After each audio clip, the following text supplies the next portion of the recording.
Yeah, good morning. Doing the old Uber Eats today. Um, Freaking yesterday. Sometimes things occur that you don't foresee occurring. I freaking, I've been talking about the hours being cut for, it's been like 2 months. We've been starting all the CCAs, even the ones that have the most seniority are like starting at 10 o'clock and getting like 2 days off. So there was two schedules with the same date, but two different times. Naturally, there was one that was better than the other. I was hoping that one was the one. So, I go into the post-up master's office and ask her which one. One thing led to another. And she threatened to walk me out the door if I'm out after 7 o'clock ever again. Not that you know, long story short, it's like when you do that, you're like calling a person's bluff. You know what I mean?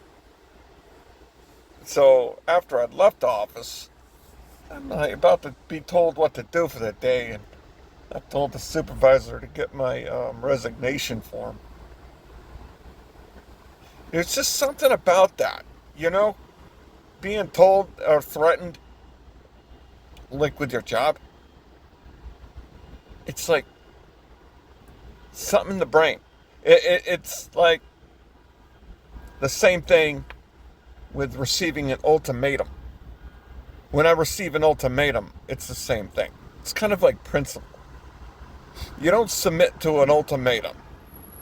You don't submit to a threat of being walked out the building. just, yeah.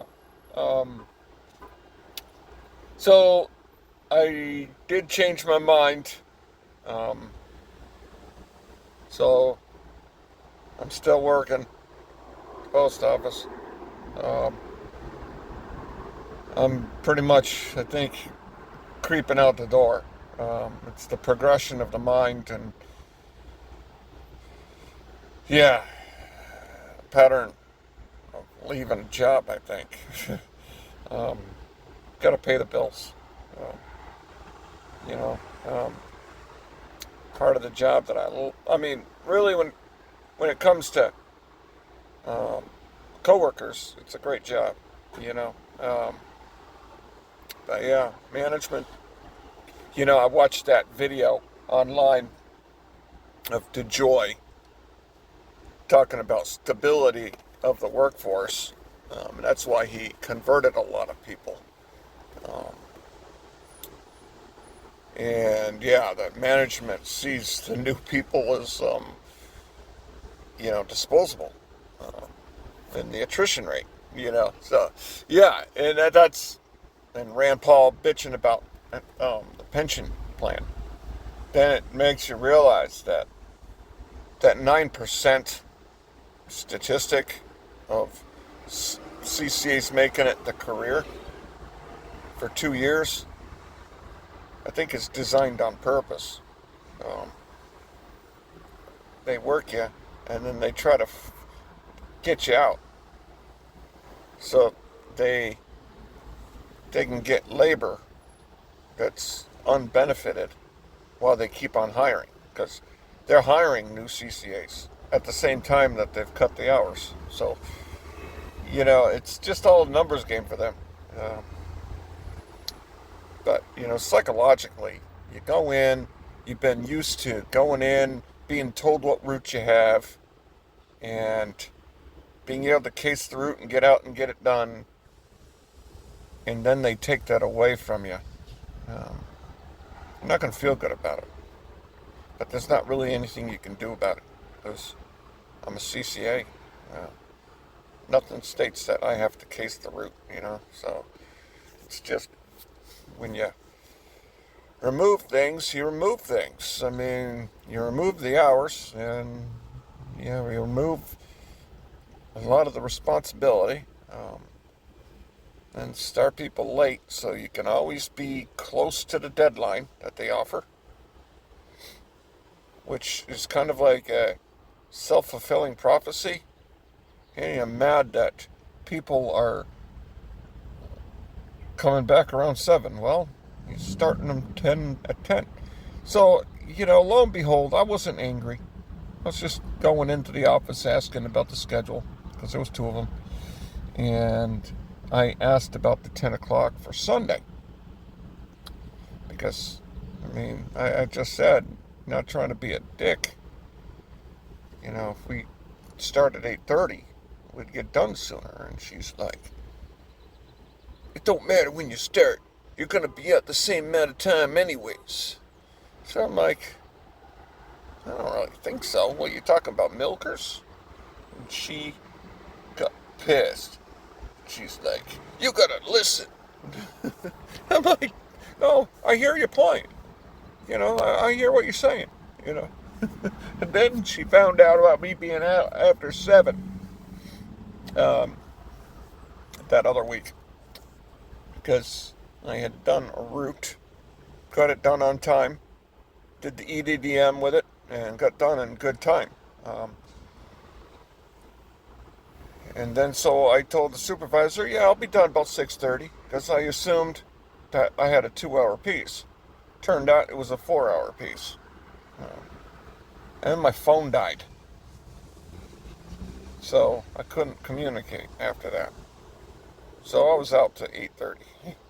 What I did that was illegal is I scanned everything, delivered, and I did deliver it all, but, right before 7, I scanned everything, delivered, and then I punched out. And I friggin' finished the route and hobbled back. Pretty pissed off throughout the whole thing, because I'm thinking, because 6 days before, I had got back to the office before 7.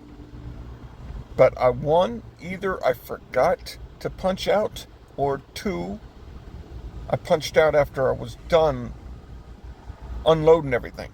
And it was like 7:30. So they, again, tried to discipline me, again, for that. And I had stated about the 16.2 in the JCAM. And so they gave me a serious discussion, not another warning, which would have been a little nerve-wracking, because I have a 5-month warning already for that dog spray event. So I skated away from that with a serious discussion, and here I am 5 days later,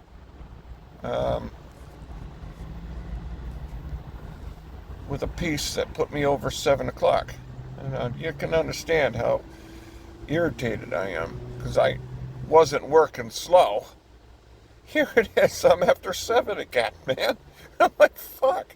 I thought it was going to be 6:30, because I thought I had a 2-hour piece. I don't usually do that route, so I, trying to get out the door and get going. And I put the piece in the truck, and then I had everything good for the route and going, So now I'm at the piece, and you don't want to waste time, timing. You just trust the person who cased the route and gave you the piece, So it's just easily explainable. They don't apply logic sometimes. They look at their times, and that's all they care about. So really, if you want to succeed at the post office, don't try to do a lot.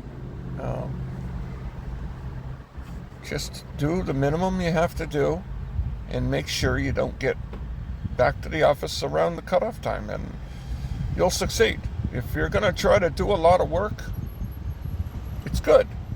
But if you're always coming back around that deadline time, they're going to frickin' screw you over. They're going to go out and observe you. I got observed again. Different offices, different kind of rules. The door behind the driver's seat has to be locked, and which then limits a lot of your space in a truck. It's a pain in the ass. So I don't think I'm going to be in trouble for that, but you never know. The last time when it came to the dog spray, I thought maybe they just gave me a verbal warning, but they waited like 2 weeks to bring the PDI out for that. So, like the 7:30 punch out event, they waited a week. It's like they do that on purpose, man. They want you not to have a fresh memory about the incident. But, you know, it is what it is. You shouldn't do favors. She said you should have brought the mail back. Well, I remember the second day at the office. Now, my last office, you would, if you had to, bring the mail back and deliver all the packages. That's what I thought it was going to be at this office. So the second day, not knowing anything about the area, you have to be back by 7:30. Okay, so I scanned all the packages and I brought mail back. And then the next day, I was being threatened with, I'm going to get walked out the office. So it's like, dude, you can either get in trouble for not following instruction,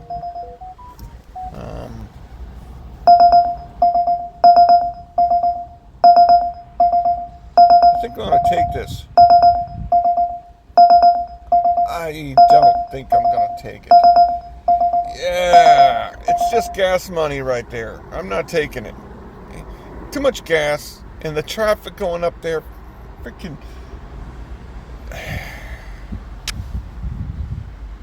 I'd have to go get. I almost took it.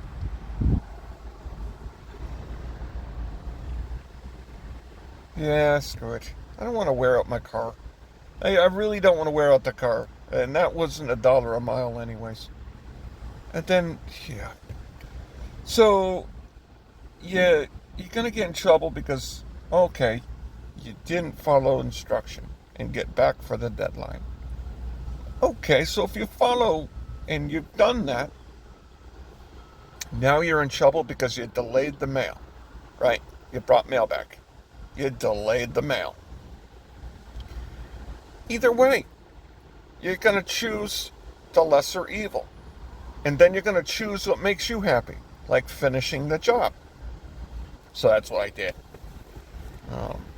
Tried to escape the system, kind of working for free, and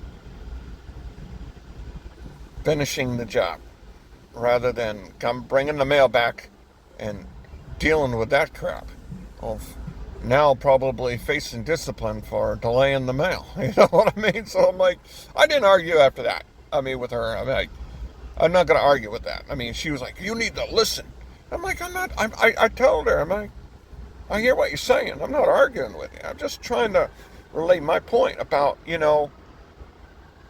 we do pieces after a route, and if we could start at 8:30, we can get more done.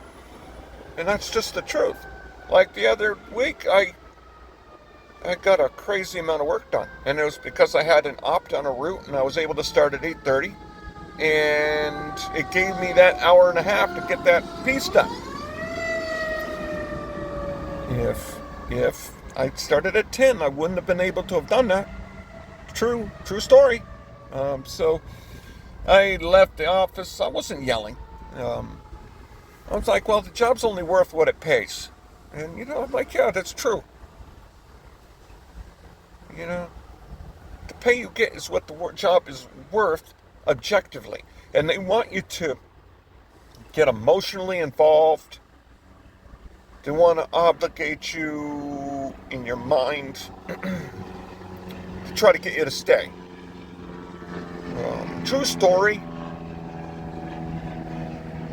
The post office's co-workers are really not good. They're really good.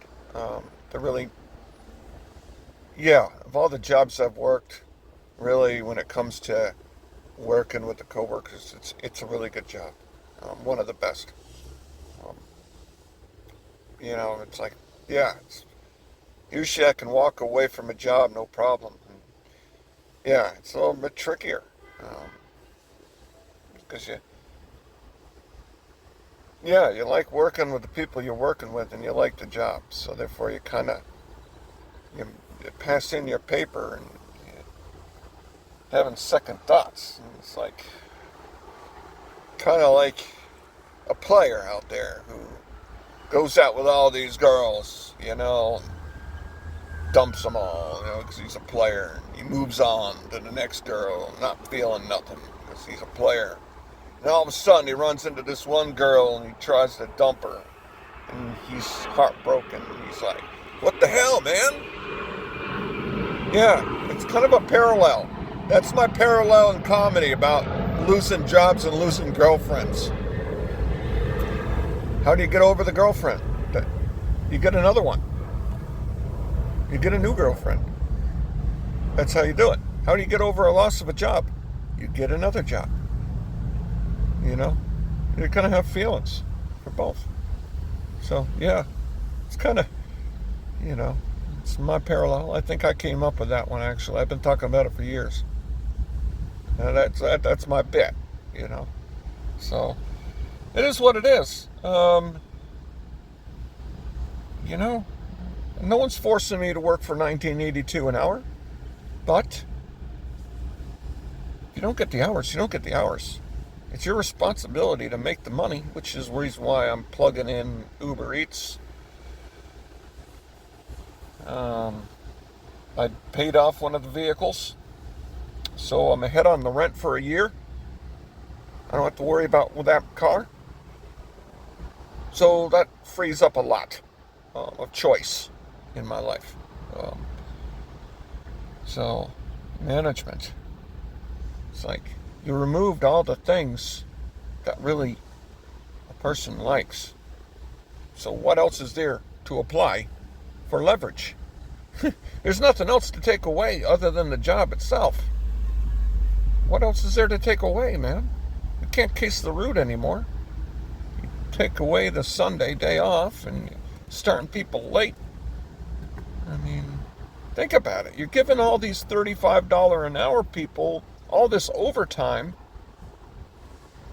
to case the root for the CCAs, when you could have the CCA do it for $19.82. So it makes no sense to see all these. I mean, it's good for them. They put in the years. So I'm not really coming at that angle. But they're coming back around 7. Why? Because they're double casing. So they're coming back around 7. And they're making $35 an hour. So that time and a half. And if they've hit over 10 hours, I believe it's double time. That's $70 an hour, dude. Well, you could save a lot of that money if you just allow the CCA to case the root and do it. Now they're not double casing. That's an hour less overtime that you've given these regulars. And it's kind of a carrot you're giving to the non-rates, the CCA non-rate people. So it's just like you're trying to be a business person, but you're not. You're not being a business person at all. It's mind-boggling to think that you're really saving money. You're not. Because now you got the regulars who are out there longer, and the CCAs have less time to help these regulars. So, it's not about business. It's about punishment. Obviously, when she was talking about how you guys are out there late, regardless of the time, so you might as well start at 10. So what you're doing is you're punishing people for not being fast enough and starting them at 10 o'clock. And you can pretend it's not discipline, but it is.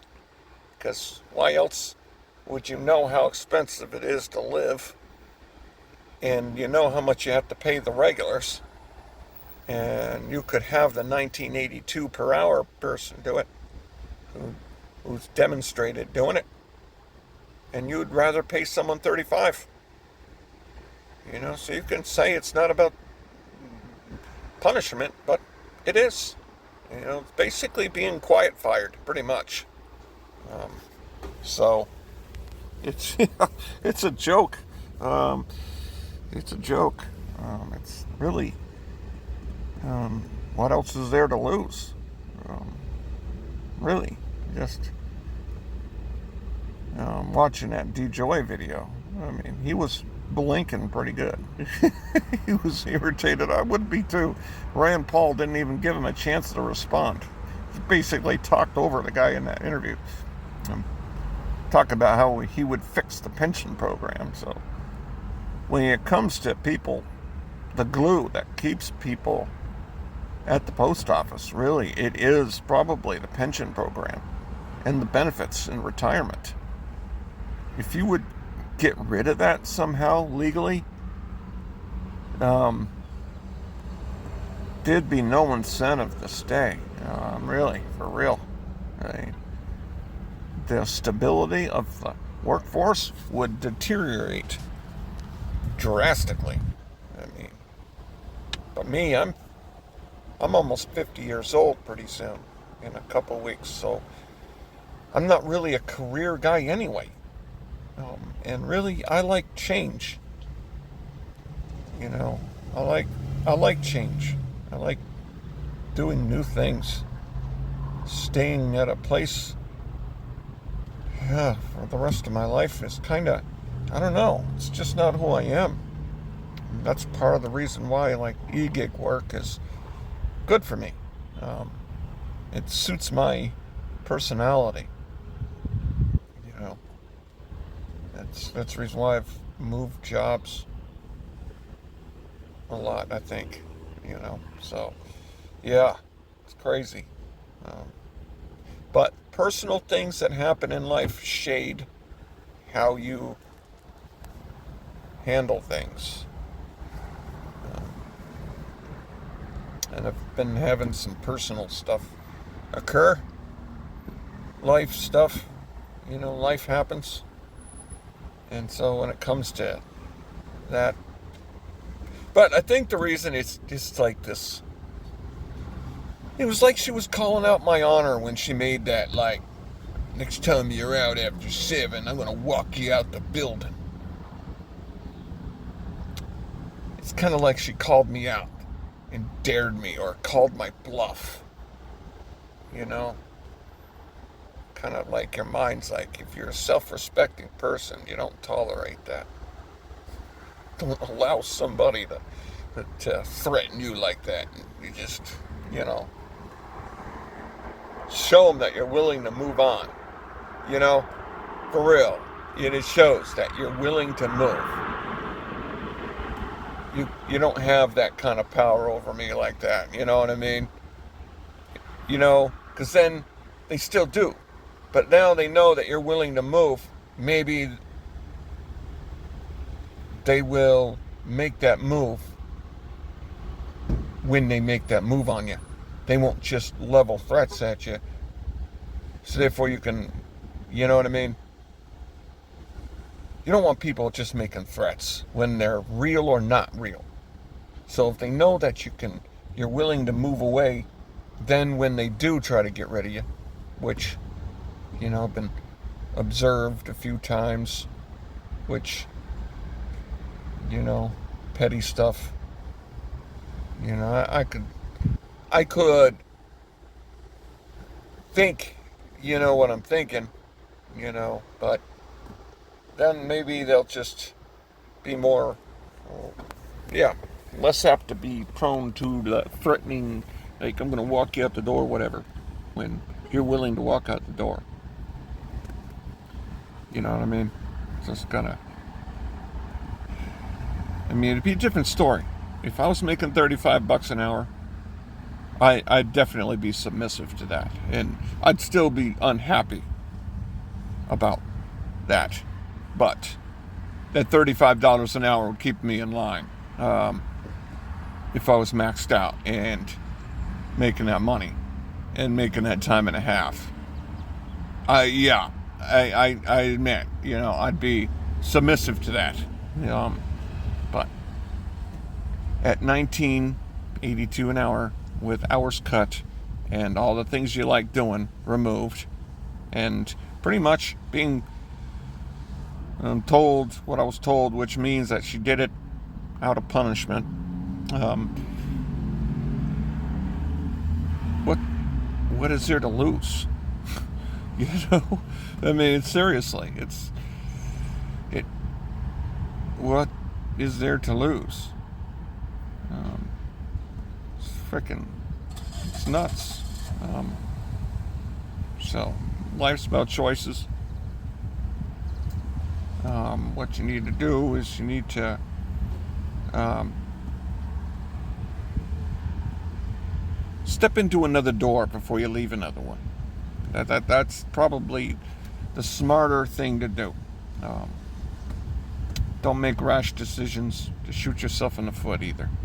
But, so other than that, I hope that you guys will have a good day, and hopefully there'll be some worthwhile deliveries. I'm at a friggin' Walmart, and there's somebody in front of me that has a t-shirt on and a bulletproof vest. Kind of makes you weird. It's like a van. I don't know, man. Why does he need a bulletproof vest? That's crazy. But he has a t-shirt on. He has an old beat-up van. I don't know, man. Weird. It's the crazy thing about the world, man. It could be like, hey, mind your business, which I'm doing. He's probably not up to anything bad. But if you're not a security guy and you're wearing a bulletproof vest, why would you need to have a bulletproof vest on? I don't know, man. It'll be, odds are nothing's happening. But if something does, I'll be like, well, what the fuck? You know? Freaking weirdos. This Walmart's not really a dangerous Walmart. It's not really in a dangerous neighborhood. It's pretty cushy on here.